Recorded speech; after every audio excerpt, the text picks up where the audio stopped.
Greetings from the English and Foreign Languages University, Hyderabad. This is the introductory video of the MOOCs course, the law relating to companies, securities and insolvency and bankruptcy in India.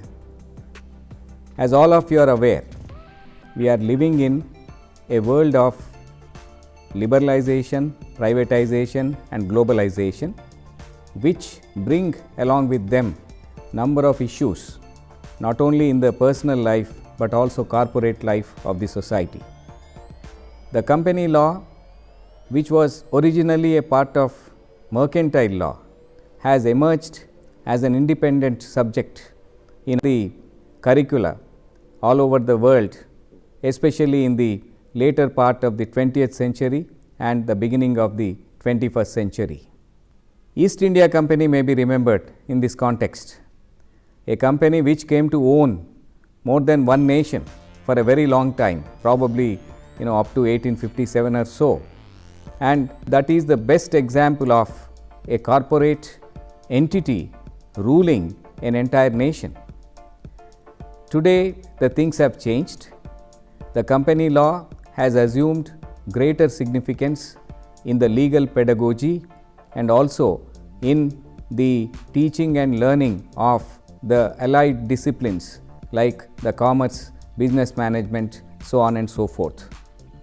As far as the history of company law is concerned, one can refer to the first ever company registered in the entire world, which was in Japan, namely the company called Kongo Gumi, which was registered the year 578 AD, which can also be called the Common Era.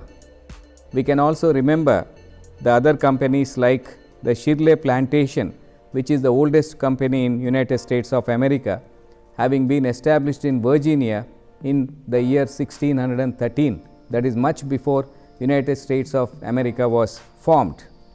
Similar reference can be made to the oldest British company, namely the Royal Mint, which was established in the year 886 in United Kingdom. And as far as India is concerned, probably the journey of the company started with the Wadia Group, which is the oldest company in India, having been established in the year 1736, followed by Paris in the year 1788. Much water has flown down the Ganges all these years. Today, the company law has come of its age and it is considered to be the most relevant and also useful subject in the administration of the companies all over India and also the globe. The Companies Act of 2013, which is the latest company law, has been preceded by the Companies Act of 1956, which itself was preceded by the Act of 1913 and many more. And today we are talking about number of complex issues like a single person company, the corporate restructuring, the corporate governance, corporate social responsibility, the independent directors, the women's participation in the company's management, so on and so forth. Similarly, when we look at the investment and securities, which are mostly covering the areas like the shares, debentures, dividends, so on and so forth, also has emerged as an independent topic of pedagogy in recent times. And investment and security subject has been taught as one of the optionals in many universities, not only in law but also in other disciplines like commerce and business management. And ever since the establishment of SEBI in the year 1992 under the SEBI Act, the investment and securities have assumed primary importance in the corporate governance and corporate management. This is a complex area which doesn't depend only on one particular enactment. When we look at the number of areas which are governed or which are included in the law relating to investment and securities, we come across a phenomenal number of 6 major acts, 16 sets of rules more than 30 sets of regulations, number of major circulars, minor circulars, almost it's like an ocean.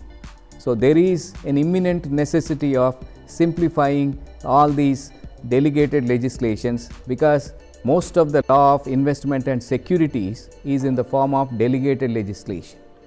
Now coming to the last component, that is the law relating to insolvency and bankruptcy. This is yet another old law, but which assumed greater importance in recent times, especially in relation to corporate insolvency.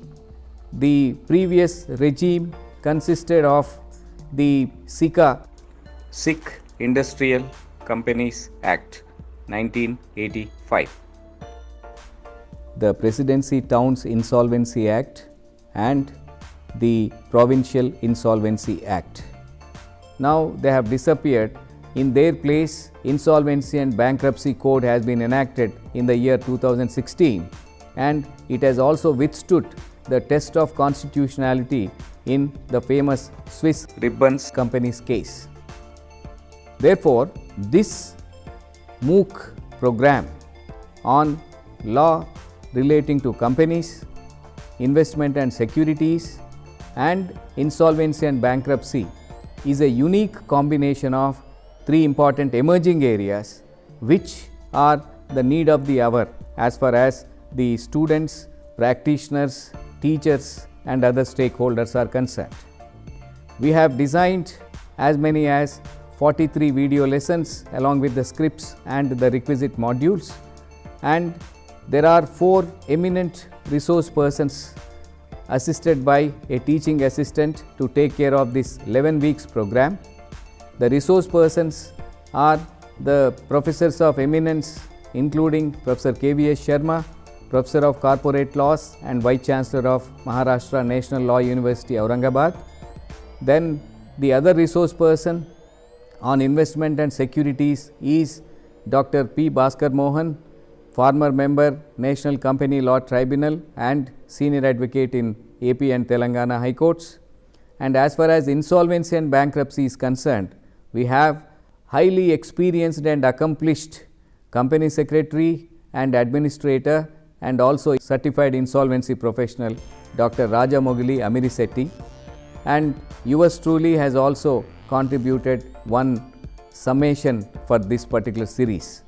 And the program will be coordinated by the teaching assistant Dr. Irfan Abbas, and I am very sure that all the stakeholders, be it the students of commercial laws, business laws or the corporate laws, along with the teachers, the scholars, the practitioners, officials and all the others who are interested in pursuing this unique course may join.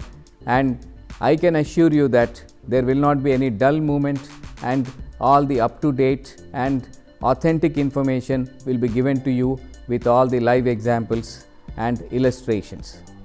I welcome you to join this course and I wish you all the very best. Thank you.